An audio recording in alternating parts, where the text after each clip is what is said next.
it's my honor to invite my dear colleague James Pinnell, the Deputy Director for Programs at the Commonwealth Parliamentary Association, Michelle Conville, the Assistant Principal Officer at the Communications Unit at the Houses of Oireachtas, and Derek Luyten, the Executive Director at the House Democracy Partnership at the U.S. House of Representatives.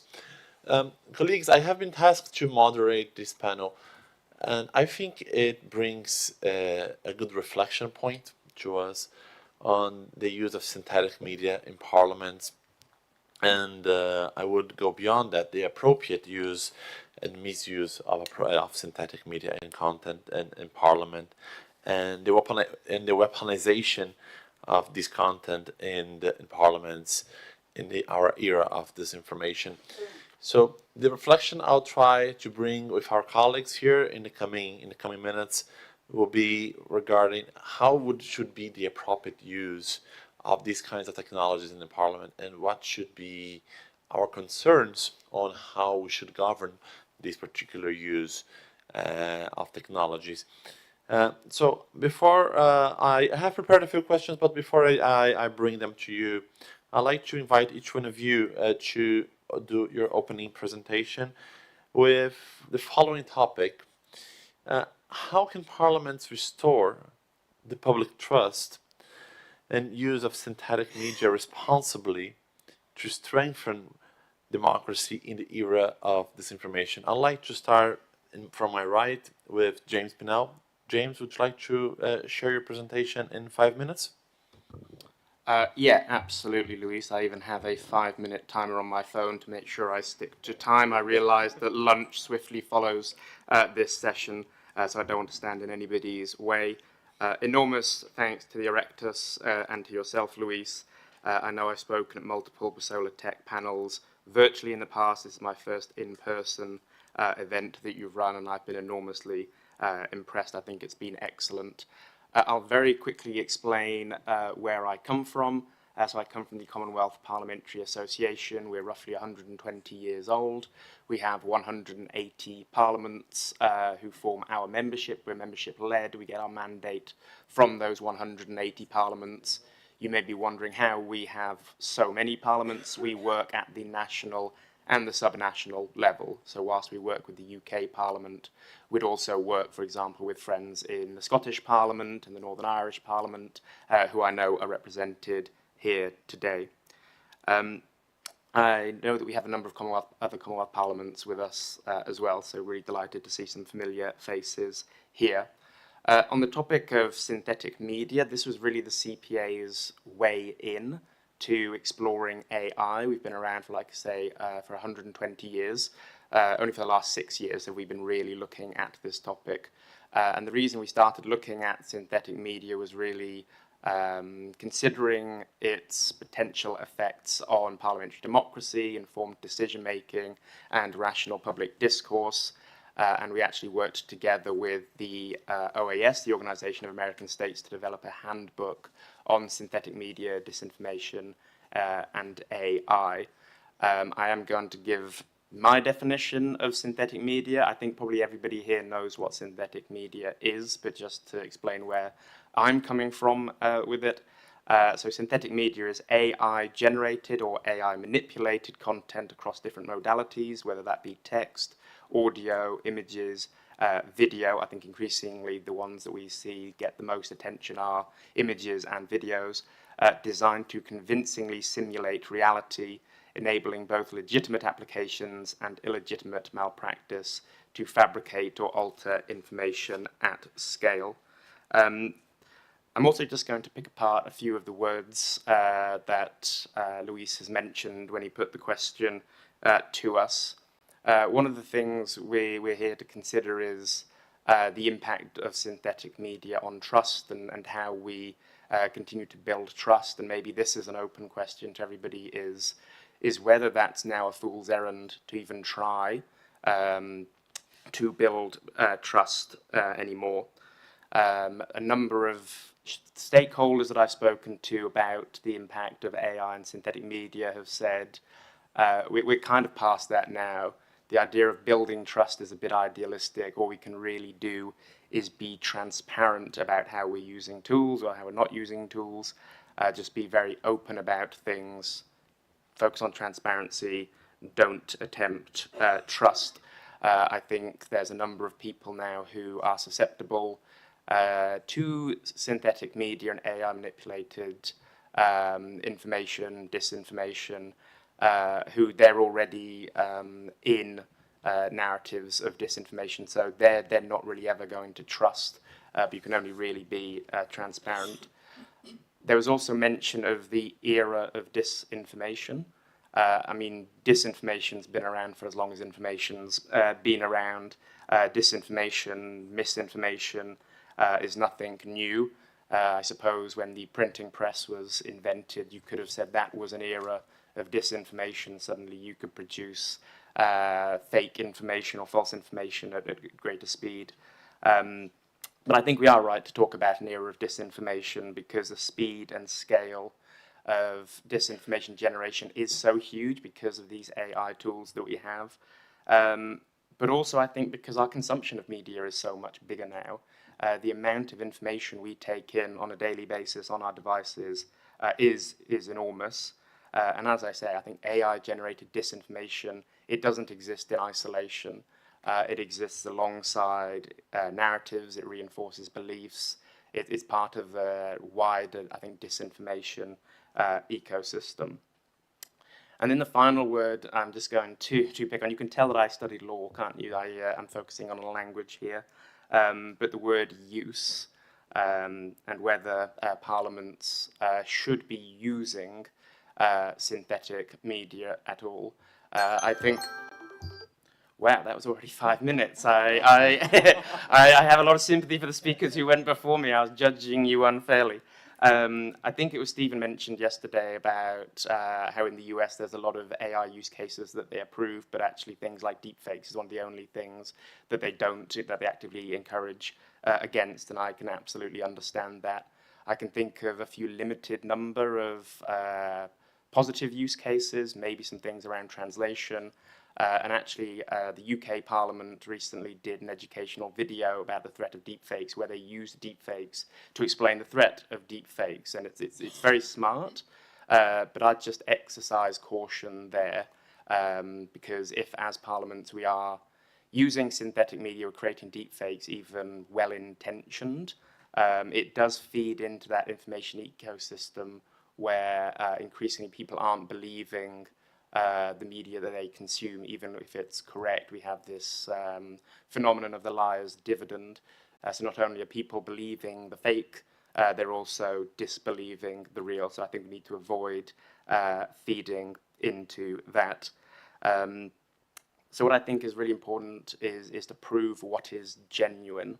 And I really appreciate the opportunity that Luís gave me a couple of years ago now, I think, to write a chapter of one of their books around parliamentary broadcasts and the opportunities for content provenance, content authenticity standards.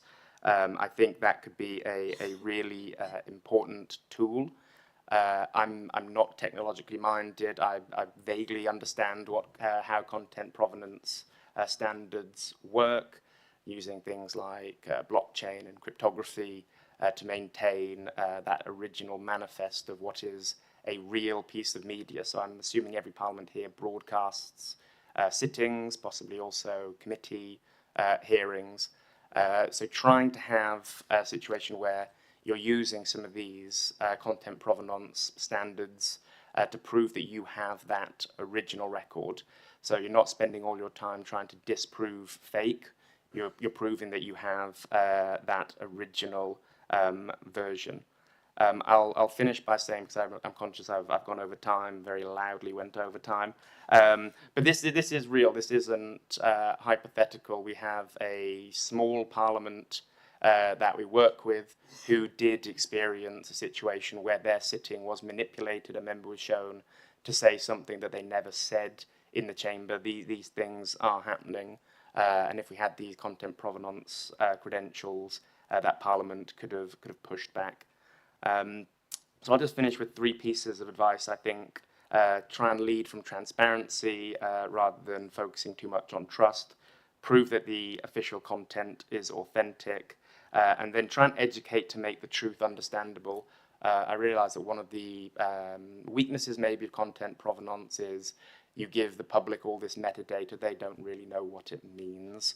And when I spoke to the C2PA, who I think are one of the leading content provenance standards, I said to them, how do they get around that? And they said exactly that. We focus on transparency rather than trust. And they fully acknowledge that some of those that distrust the information they get aren't going to be convinced by some standard created by the BBC, Adobe, Microsoft. But I think we just have to accept that some people are beyond saving at this point. But yeah, with that, I'll pass back to you, Luís.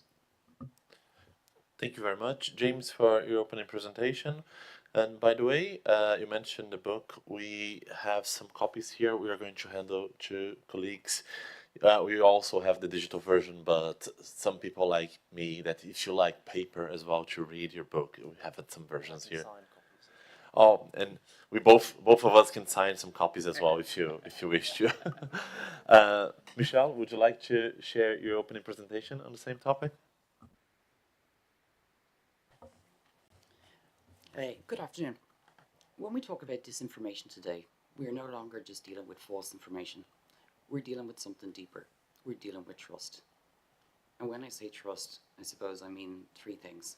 Can people access the information? Can they understand it? And can they verify it for themselves? Right now, authentic content can be questioned. Manipulated content can look completely real, and people are increasingly unsure what to believe. So, for parliaments, the task is no longer to just publish information. It is to ensure that what we publish is understood, trusted, and can be verified. I want to focus on a couple of things that I think we need to do. Firstly, trust has to be earned, not assumed. In the past, if something came from Parliament, it carried authority. It was trusted. But that assumption is changing. Today, Parliament needs to be visible.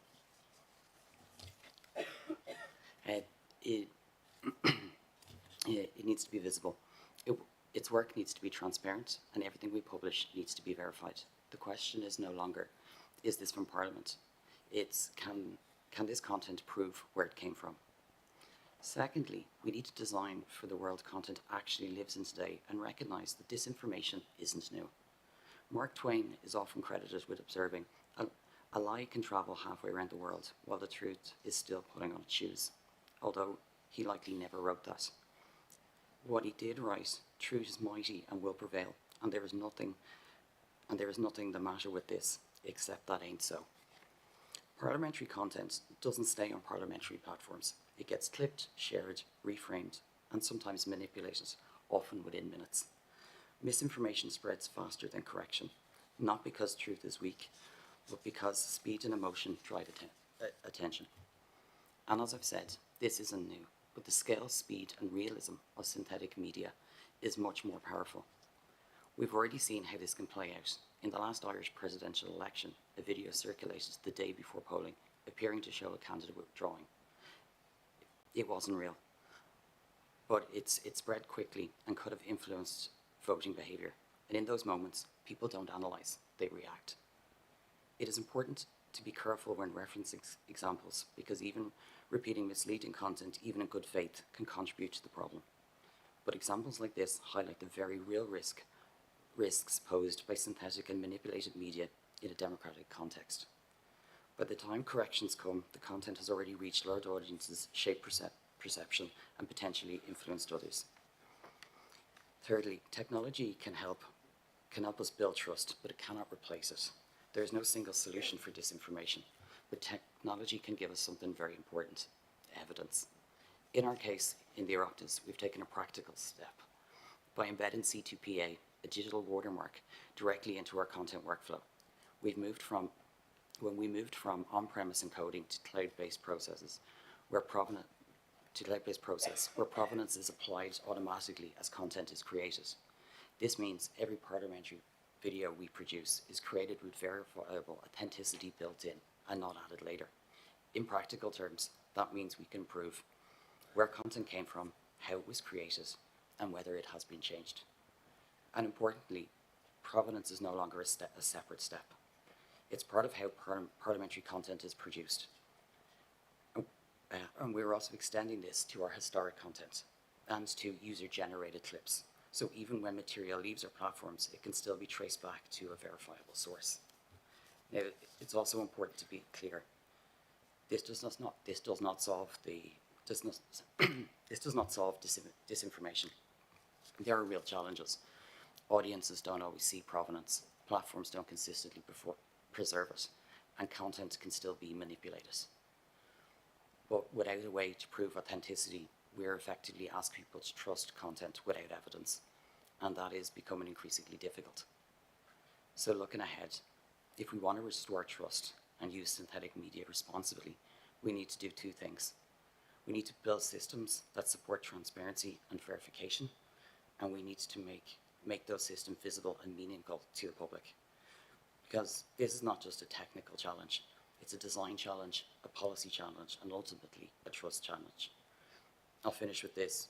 By embedding provenance into how parliamentary content is created, we're moving from trusting the source to proving it. And that's the shift that matters. Thank you, Michelle, for your opening presentation. Allow me to recognize now Derek Luyten from the US House. Derek, you have the floor. Thank you, Luís. Very appreciate you and Oireachtas for having us here. All the organization that goes into it. I'm well aware that it takes a village to put these things on, so appreciate your efforts, and thank you for having us. I'm the Executive Director of the House Democracy Partnership. This is a commission within the United States House of Representatives that its main mission is really to conduct congressional diplomacy, but to also connect and share the best practices of good governance. Not democratic governance, but good governance. So as we define that, the supply side of the governance loop, which is what parliaments do at the federal level.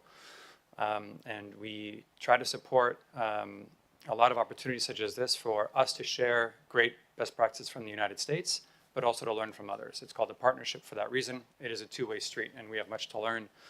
I've said this many times, but modernization, technology, innovation, all the buzzwords that we use all the time now, these I think represent a great equalizer amongst a lot of parliaments. We're all starting from zero, give it or take around COVID. Obviously we used AI in different means and different processes before then, but really now with the advent of the last couple of years, things have changed dramatically. And so I remember when I started in the US Congress, interns would run from office to office with papers, collecting signatures. Such a huge, powerful country, and we have 16-year-olds running legislation and making mistakes and dropping papers and having to start all over again. And that's how the business was conducted. And so we've obviously come a long way since then, have made great innovations, and so obviously that will continue. I will also say that HDP, the House Democracy Partnership, means something very different in Spanish. So for my Spanish speakers, I know that HDP means something else, but we won't dwell too much on that. But I think this issue really goes to the heart of modernization, that disinformation and misinformation. As much as this is a communications problem, as much as this is a political problem, this is also an institutional problem. This is something that the Parliament has to take head on and really be responsible for. The interesting part, and I'll go into this later as well, is there are two users to this. There's the institution, there's the technologists in this room, and there's also the members, our bosses, the people who are the ones that really are the ones that communicate. They're the ones that are loud. They're the ones that are on social media. And those are the individuals that the institution needs to support, but that they also need to make every effort they can that they are not repeating misinformation or providing misinformation, albeit unknowingly, or in some cases knowingly, depending on who it is. So I like the comment from my colleague here from Brazil when he said that the institution should produce data versus documents. I thought that was very prescient. Obviously the documents are the source of the data, but just producing lots of stuff, and I know James will talk about accessibility, but it's really an important issue of disinformation and misinformation. We can't be louder than the disinformation. We won't be as an institution. We won't succeed at that. So what are we doing as institutions to provide the countermeasures to that is, I think, the heart of this issue. And there's some examples that I think you all know are all very well aware of. But one I know that is fairly simple is the Model Context Protocol, which I know my colleagues from the US Congress are very well aware of. An open source standard. It allows AI to connect into protected data sorts so that people such as myself, who's not a technologist, can access this information more readily, more easily, and can therefore have that accessibility issue, which is so important to us. So I'll leave it there. I actually will respect the 5 minutes, Luís, and I'm looking forward to the Q&A. Thank you very much, Derek, for your opening presentation. I have designed a few questions to all of you. If you can you can reply those in 4 minutes each. And I'll start again on my right, James, with you, if you let me. One important reflection that increasingly emerges in the discussions about disinformation is that the effectiveness of parliamentary information is not defined by its mere existence, but rather on how easily citizens can access it, understand it, interpret it, and use it in a meaningful way. So, after all, when parliamentary information becomes difficult to navigate or contextualize, alternative and often unreliable narratives tend to fill that gap. So my question to you, James, from your perspective, what responsibilities do parliaments have in ensuring that parliamentary information is not only available, but genuinely accessible and comprehensible to citizens as a means to fight disinformation? Yeah, thank you very much, Luís. I will try and stick to 4 minutes this time. Yeah, I mean, it's vital that parliaments communicate effectively, clearly, and openly with the public. Parliaments are the representative arm of government, so it's incumbent upon them to make sure that they are communicating in the ways that are most impactful and most meaningful. And yeah, completely agree. It's not enough to make information merely available, but yeah, it must be accessible, understandable, and navigable.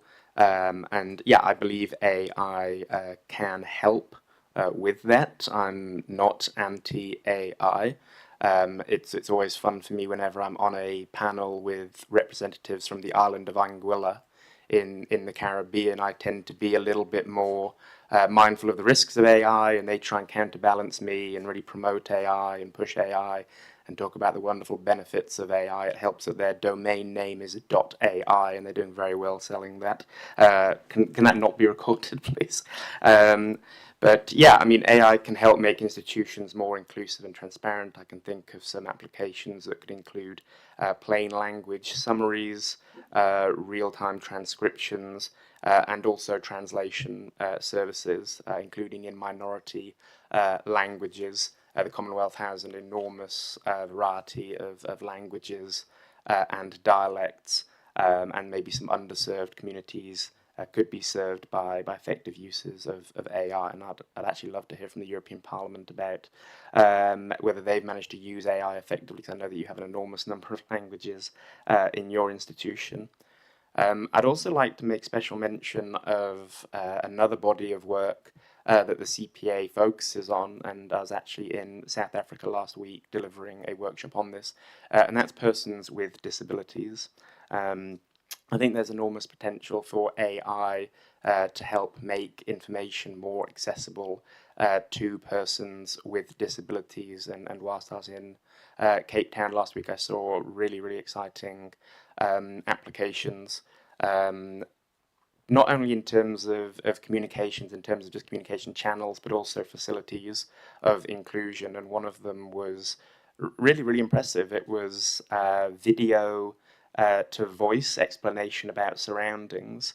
I thought that facility of inclusion was amazing, and a member who was in attendance, who was living with sight impairments, demonstrated it for us. He said, let me play the voice for you so you can hear it describe the room.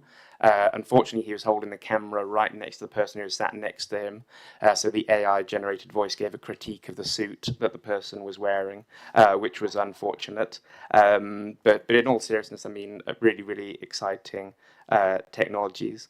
And I think just thinking about this idea of meaningful as well, I can see that better communication can have real impacts. I think about calls for evidence as part of committee inquiries. If you're effectively communicating and using all the tools at your disposal to do that, you're going to get better evidence. It's going to be more representative evidence as well.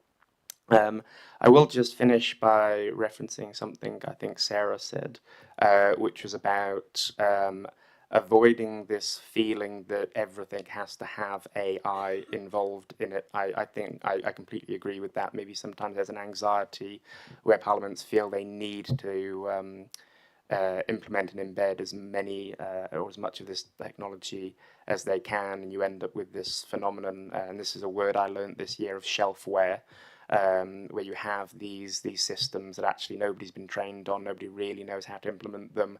They can be enormously expensive, and they never get used. I know of a few parliaments that have tried to use it for their Hansard services, some speech to text AI applications, and actually it didn't understand, in the first instance, the dialects that people spoke in, because they weren't trained on those.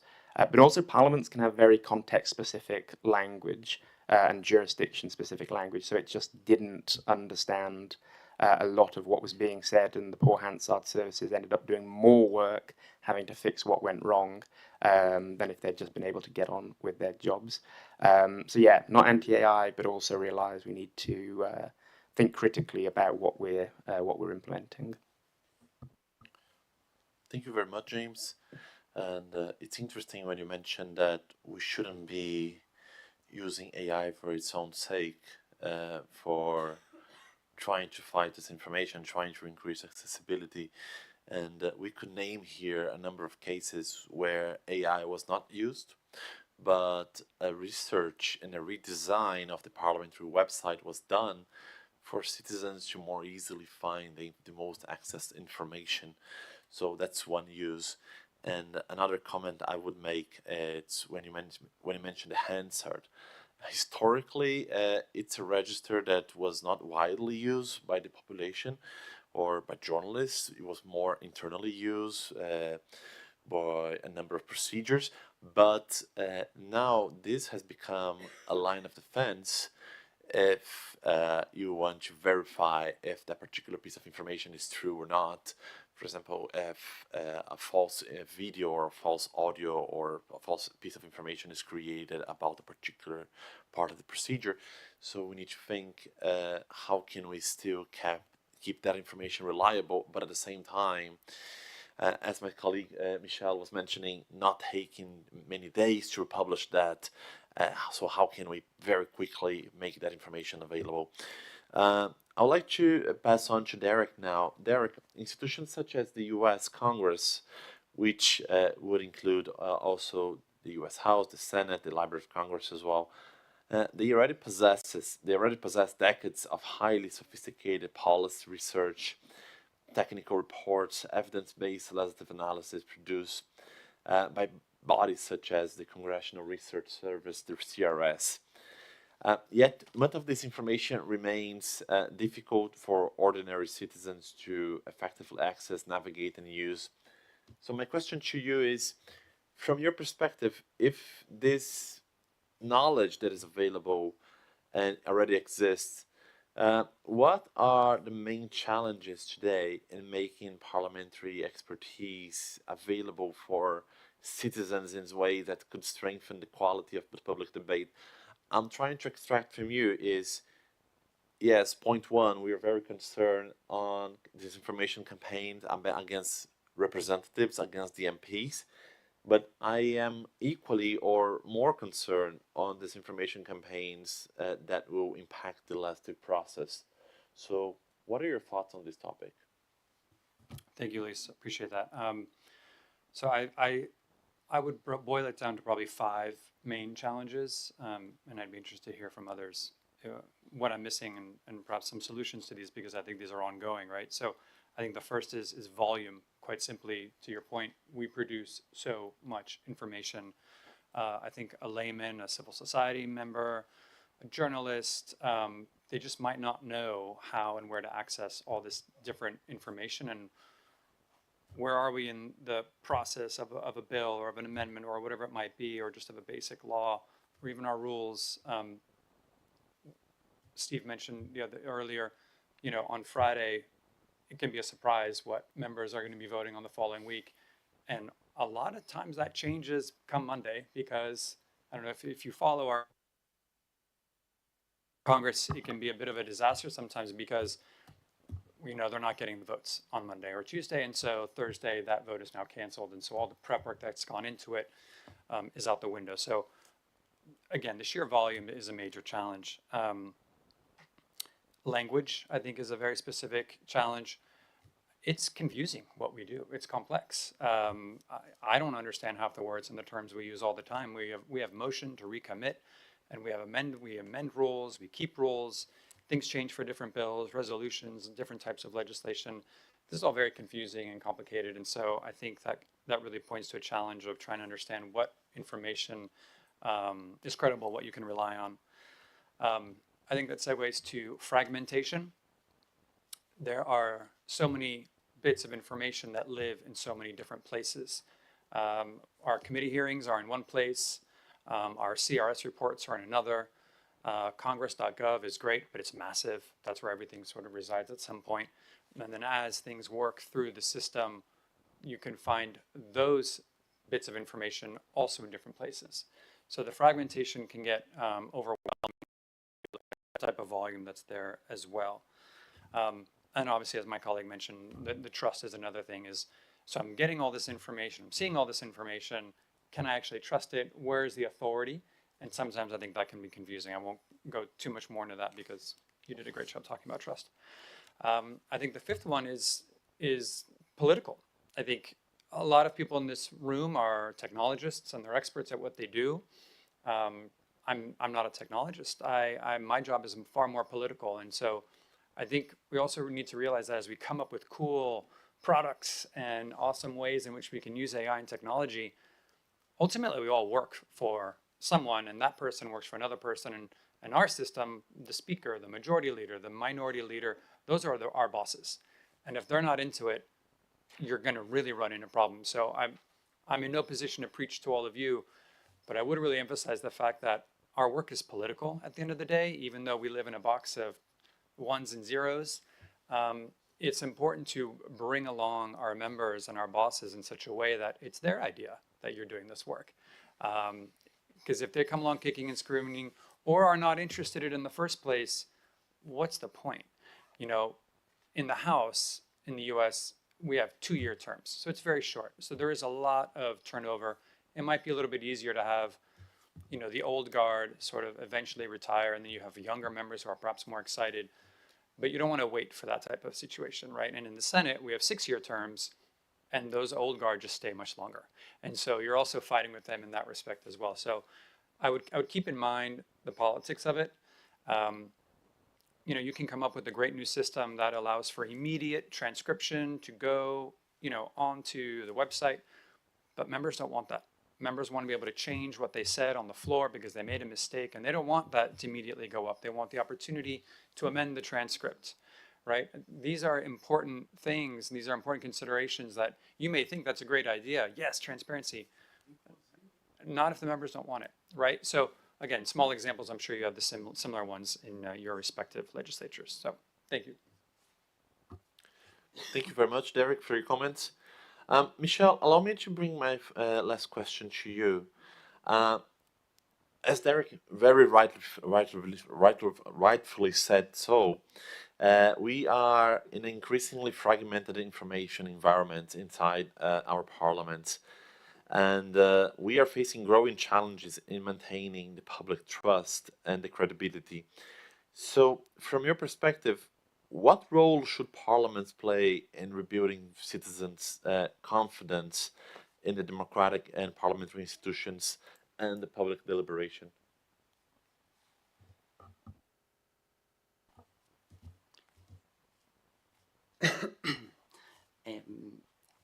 As I touched on earlier, trust depends not just on access and information, but on whether people can understand it and verify it for themselves. And I think trust isn't just about what institutions say, it's about what people can understand. When we talk about rebuilding trust, it's important to recognise that this isn't just an information problem, it's a relationship problem between the public and institutions. So the role of Parliament isn't only to communicate better, it's to reconnect with the public in ways that feel meaningful, responsible, and credible in people's everyday experience. From that perspective, I'd like to highlight some points. Parliament needs to be much more visible in how decisions are made, and fundamentally, that's a storytelling challenge. A lot of public frustration comes from a sense of distance. People see outcomes, but not the process behind them. So that process needs to be visible in a way that people can easily follow and understand, not just through formal records, but through clear, simple narratives. That explains what's happening, why it matters, and how decisions are reached. Because when people can see and understand that process, it strengthens legitimacy, even when they disagree with the outcomes. Parliaments need to think much more deliberately about how information is framed, understood, and experienced. Traditionally, the focus has been on making information available, but availability doesn't equal understanding, and it doesn't build trust on its own. How information is presented, the language used, the context, the format, all shapes whether people engage or simply ignore it. And in a fragmented information environment, people are consistently navigating competing narratives. So if parliamentary information is too complex, too technical, or too distant from their lived experience, it simply won't cut through. So the role of Parliament isn't just to communicate, it's to communicate in a clear, relatable, and align with how people actually consume information today. However, I would say consistency matters. That means showing up in a way that is recognisable, dependable, and timely over time. There's often a focus on new tools and technology, which are important, but from a public perspective, trust is built through repetitive, consistent experience. This means not just reliable information, but consistent in tone, clarity, and presence, and crucially timeliness. Because in fast-moving situations, accuracy alone isn't enough if it comes too late. At the moments that matters the most, people need clear, authoritative information in real time. And if Parliament communicates in a way that is steady, clear, and recognisable, it becomes much easier for people to identify with, and as a trusted source in a crowded environment. So for me, this isn't just about countering disinformation. It's about strengthening the underlying relationship between the public and democratic institutions by communicating in a way that is open, understandable, and consistently grounded in public interest.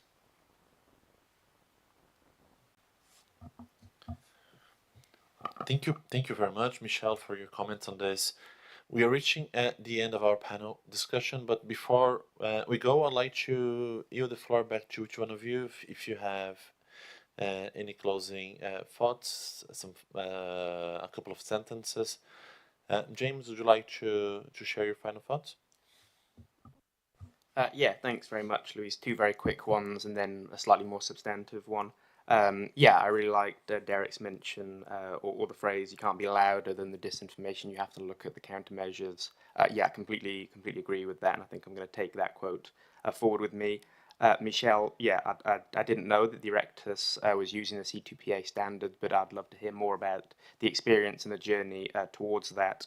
And then finally, I don't think we can talk about synthetic media and the effects it has on our institutions and democracy more widely without talking more about that human element and what that means for democratic participation, particularly the gender dimensions. When I first started looking at synthetic media, I think it was 96% of deepfake imagery and videos were of women. I think that's now climbed to 99%. I don't know, but I'd guess it's 99.9% at this stage. It's disgusting. I don't think debunking those sorts of images and videos makes it any easier for the targets of those. And I think there's increasing evidence that suggests women and girls are choosing to stay away from public office because they are seeing these images and these videos being produced. So sort of going beyond a little bit the public trust in information, and also thinking about democratic participation as well. I just wanted to put that on the record. Thank you. Thank you, James. Michelle, would you like to share your thoughts? Yeah, just like to say thank you for listening to me. I think this, I suppose what I've taken away is there's no quick fix, but conversations like these are a really important part of the process. And I think the key takeaways is maintaining, for me, is maintaining trust isn't a once-off effort. It's something that we have to keep working at together, and in really practical ways. Thank you. Derek, would you like to share your final sentences as well? Sure, thank you. I think one line that I liked is availability is not the same as accessibility. So just putting up a bunch of PDFs or documents or making everything available online isn't enough. It's not the same thing. I think very often we're happy with, okay, we have the videos and we have links to the legislation and it's in there, but it's like 5 clicks deep. It's in language that we don't understand. It's in multiple places. I think it makes it really hard. So I think institutions need to take the next step and make it accessible, make it easier for us to understand, and those not what we say within the Beltway or within our districts, within our capitals, for the average constituent to understand what it means that we're doing it's our job, right? And it's our members' job. So I would leave it with that. And then again, if there's challenges that I missed or opportunities for there, please let me know. I'd be happy to learn more about those as well from your experiences. Thank you very much, Derek. And before we go, I'd like to make one personal comment on this. Actually, it would be more of a call for colleagues, which is parliaments are sitting in the most valuable source of information for public debate. Sometimes this source of information is still on paper. It might be on unstructured documents, but the source of this information exists and parliaments possess it. So to the point of the topic here today, the digitalization of the legislative process, the digitalization of your internal procedures do not talk only to your internal efficiencies. It talks to the preservation of democracy itself. Because when we have access to that data, when civic organizations have access to that data, they can use that data to better inform the public. Not only to fight disinformation against the members, which, as James rightfully said, is disgusting. We should not tolerate that. But I am equally concerned on disinformation campaigns that will affect public policies, that will affect people's lives and their belief in democracy itself. So if I can make one last call to you, it would be kindly consider this another dimension as well for your digitalization and how you make your process and your business more digital.